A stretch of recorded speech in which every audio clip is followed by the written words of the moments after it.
Late we start the chapter is 12th और 15th century, यानी कि 12वीं सदी से लेके 15वीं सदी तक हमारा दिल्ली जो है कैसी थी उसके बारे में आज हम जानेंगे। Planning outcomes is the slave dynasty, the Sayyid dynasty, the Khalji dynasty, the Lodi and the Tughlaq dynasty. In 1192, Prithviraj Chauhan was defeated by Muhammad Ghori in the second battle, ठीक है, ऑफ तराइन। तराइन के युद्ध में जो है, तराइन का जो दूसरा युद्ध हुआ था उसमें पृथ्वीराज चौहान को मोहम्मद गौरी ने हरा दिया था। With this, the Chamanas rule in Delhi came to an end and a new line of rulers came to power. So the new rulers of Delhi were took from Central Asia of Afghans called sultans. So the words Sultanate mean the form of government of kingdom under the sultans. तो इसका मतलब क्या होता है सल्तनत का? किसके अंदर? सुल्तान के अंदर जो है सरकार। So Delhi under the rule of the sultans came to be known as the Delhi Sultanate by the 13th century. The sultans of Delhi were able to control vast areas and resources. With the accession of Qutbuddin Aibak to the throne of Delhi begins the history of the Delhi Sultanate in India. So it lasted for more than 320 years from AD 1206 to 1526. The rulers during this period called themselves sultans. Hence, their rule is known as that of the Delhi Sultanate. 5 dynasties ruled in this period. So they were the slave dynasty, the Khalji, the Tughlaq, the Sayyids and the Lodhis. The slave dynasty, the rulers of this dynasty were known as the slaves or Mamluk sultans. So the slave dynasty was established by Qutbuddin Aibak in AD 1206. Aibak was also slave of Muhammad. Qutbuddin Aibak was the first ruler of sultan of the slave dynasty. Qutbuddin conquered Ajmer, Jhansi, Delhi and Meerut. He used marriage alliance to strengthen his position. जो शादी के वो रखता था ना, वो उनकी position के according. Aibak was also a lover of art and literature. He built 2 mosques, the Quwaitul Islam Mosque in Delhi and the Adhai Din Ka Jhopda in Ajmer. So he started work on the Qutub Minar but did not complete it. So he died after an accidental fall while playing polo in 1210. Iltutmish, Qutbuddin Aibak's son-in-law, ascended the throne in 1210 AD. To win the support of the nobles, he granted them territorial possessions and concentrated his efforts on strengthening his empire. While recovering lost territories, he also strengthened the northwestern frontier of his empire to safeguard it against Mongol invasion. In order to introduce efficiency in his administration, Iltutmish organized his nobility into a select group of 40 nobles called Chalisa or Chehalgani. Several scholars and artists entered India fleeing from the onslaught of the Mongols. They received the protection of Iltutmish. Razia Sultan. After the death of Iltutmish, his son ascended the throne, who proved to be an ineffective ruler. He ruled for 7 months. Later on the throne went to Iltutmish's daughter Razia. Razia was just ingenious. Razia was the first and last woman who sat on the throne of Delhi. Razia had to face many challenges. Why? Because she is a woman. Okay, she was a woman. So the main one being that she was a woman in a man's world. She also faced opposition. So the refusal of the nobles to accept a woman as their ruler finally led to her downfall. Razia's reign was followed by a period of instability. Her younger brother Nasruddin was put on the throne, but the real power lay in the hands of his guardian Ghiyazuddin Balban. Ghiyazuddin Balban, after the death of Nasruddin Balban, came to power in AD 1266. He was an able noble and proved to be the most powerful ruler of the slave dynasty. As a Sultan, Balban reorganized and strengthened the army. Balban wanted the people to look up to the Sultan and regard him in high esteem. For this, he introduced the Persian customs of Sizda and Payuts or Zaminots. When Balban died, the Turkish rule had been firmly established in Delhi. So the Ganga, Yamuna, Doab and eastern Rajasthan. Balban's successors were, however, weak. Once again, the power of nobility prevailed. This time, the Khalji nobles captured the throne of Delhi in the 1290. The Khalji dynasty. Balban died in 1287. His successor proved to be weak and incompetent. In 1290, a noble named Jalaluddin Khalji established the Khalji dynasty in India. So, Jalaluddin Khalji at 1290-1296. Firoz Shah took the name of Jalaluddin when ascending the throne. He was 70 years old by then. He was a benevolent ruler, but his administration has been criticized as being weak. The most important event during his rule was the attack of the Mongols, which was repulsed by Jalaluddin. He was treacherously killed by his ambitious nephew Alauddin Khalji. उसी के भतीजे ने मार दिया था उसको. So who went on to succeed him to the throne of Delhi? Alauddin Khalji, 1296-1360. According to the Ibn Battuta, Alauddin Khalji was to be considered one of the best sultan, but he was also known to be a cruel and resolute ruler. In 1297, annexed Gujarat, Malwa and Mewar and captured the forts of Ranthambore and Chittor. He captured Devgiri in 1307. He defeated the rulers of Rangal, Dwar Samudra and Mysore. He even went deep down south and drained the wealth of Madurai and Rameswaram. So Alauddin thus became the first ruler of the Delhi Sultanate to extend his kingdom south of the river Narmada. Administrative reforms. Alauddin made his army very strong and powerful. He organized his forces and paid his soldiers and officers according to their rank. Khaljis introduced branding of horses called dag. Divanayars was the head of the military department. Spies were kept in every unit of the army. Land revenue.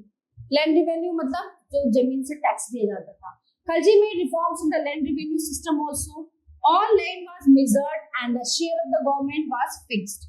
So, Mustaqars was the officer responsible for collecting land revenue from the peasants. जिसको कहते हैं लगान. Economic reforms.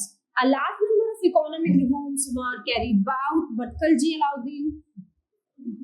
Alauddin Khalji issued certain regulations about fixing the prices of food products, clothes, and other consumables. The rates were also fixed for milch animals, horses, slaves, maidservants, and concubines. He appointed officers for checking the markets to see whether the fixed rates are in practice. So merchants and traders were required to register their concern. Government helped the traders with cash loans. Sarai Adil was a huge market established by Alauddin Khalji under the Badayu Gates. Measures against nobility. Alauddin Khalji established Siri, the second city of Delhi, 3 miles northeast of the Qutub Minar, to ensure a constant supply of water. To Siri, Alauddin exhibited a large tank carrying at 1300 known as Hauze Ilahi. Alauddin Khalji patronized many scholars. Amir Khusro was a poet in Alauddin Khalji's court. After Alauddin's death, his general Malik Kafur placed Alauddin's minor son on the throne and tried to rule in his name. But they were both put to death in 1320. The last Khalji ruler, Khusro Khan, was killed by Ghiyasuddin Tughlaq, who founded the Tughlaq dynasty. The Tughlaq dynasty. Ghiyasuddin Tughlaq. He was the founder of the Tughlaq dynasty in India. He defeated Mongols several times. He killed Khusro Khan and became the Sultan of Delhi. He was a wise and generous ruler. He died in 1325 after annexing Bengal and Tirutu his empire. Muhammad bin Tughlaq, he is known in Indian history as a confused genius. He was a man who thought ahead of the time. So his plans and intentions were good but carried out thoughtlessly and in a hurry, which resulted in their failure. In 1326, the Sultan ordered his capital to be transferred from Delhi to Devgiri in the Deccan. He had a name, the new capital of Dolatabad. So Muhammad Tughlaq's idea of changing the capital was not wrong, for his empire had extended deep into the south and Delhi was in the north. Again, Delhi was invaded repeatedly by the Mongols, but his folly lay in that he ordered the population of Delhi as well to shift to Devgiri. It was an unwise step because the people suffered many hardships on their way, even at Devgiri that found themselves among hostile people and the climate also was not suitable. On the other hand, the Mongol raids on Delhi rapidly increased. Now the Sultan also realized his folly and in desperation ordered the people to journey back to Delhi. So this foolishness of the Sultan not only cost a huge sum to the treasury but also caused death and misery to the people of Delhi. 4 years afterwards, Delhi wore a deserted look and did not regain its earlier grandeur. Dog taxations. In all Adiva advised financial experiments was made by him in the Doab between the Ganga and Jamuna. So he increased the rate of taxation and also created some additional assets. He also introduced house and pasture tax. This proved harmful to the peasants who revolted against the king and he had to withdraw these taxes. Introduction of token currency. In the 14th century, there was a shortage of silver all over the world. Muhammad Tughlaq introduced a bronze coin which was to have the same value as that of the silver coin, but he could not stop the people from forging the currency, which resulted in the devaluation of government currency. Expedition to the northwest. In 1337-38, Muhammad bin Tughlaq undertook an expedition to China and Karachi in the Kumaon Garhwal region of the Himalayas. It was another disaster in Ibn Battuta says. Whether this Karachi expedition succeeded or not, it led to the death of all his soldiers excepting a few. Administrations. However, Muhammad bin Tughlaq was an excellent administrator. His conquest of Warangal, Malabar, Dwar Samudra, modern Helbed, and even Madurai, leaving out the Hoysalas, made his empire one of the largest ever ruled by any Muslim ruler in India. So larger even than that of Akbar. He did not allow religion and administration to mix, hence he did not permit the ulemas either to interfere in politics or to dominate him. So revenue records for all the provinces were compiled under his instructions. Administration under the Tughlaq. Iqtas. The Tughlaqs carried on which the administrative structure handed down to them for the time of Iltutmish. Iltutmish had divided the whole empire into several large and small pieces of land called Iqtas. Okay, instead of paying the nobles, officers and religious leaders of his empire a salary, he had given them Iqtas. The officials or the Iqtidars had to pay the king a portion of the revenue they collected from the land. So they also had to maintain a body of troops. Since the Sultan was dependent on the supply of troops, it made the Iqtidars powerful. The stronger Sultan like Muhammad bin Tughlaq repeatedly tried to break the power of the Iqtidars by redistributing the Iqtas. But during the rule of the relatively weak Firoz Shah, Iqtas became hereditary passed from father to son and finally became the base of powerful fiefdoms.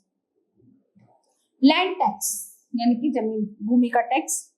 The tax charge on the land varied from ruler to ruler. Ghiyazuddin Tughlaq reduced the steep land tax imposed by Alauddin Khilji, but Muhammad bin Tughlaq raised it again, especially in the Doha. Firoz Shah Tughlaq reduced it again. मतलब ऐसे ही घटाते बढ़ाते रहेंगे, कभी बढ़ जाता कभी घट जाता इस तरह से.